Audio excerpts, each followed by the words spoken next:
अस्सलाम वालेकुम दोस्तों, आज मैं एक चीज़ दिखाना चाहता हूँ आप लोग को।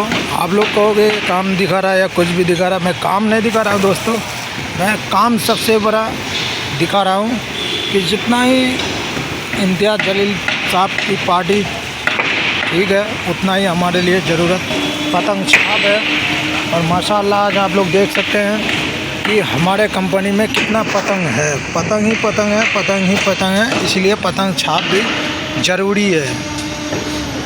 देख सकते हैं आप लोग, पतंग ही पतंग है, लेकिन इसलिए हम कहना चाहते हैं कि पतंग छाप ज़रूरी है। और पतंग छाप को आप लोग जिताइए और ज़्यादा से ज़्यादा पतंग छाप की सपोर्ट करें।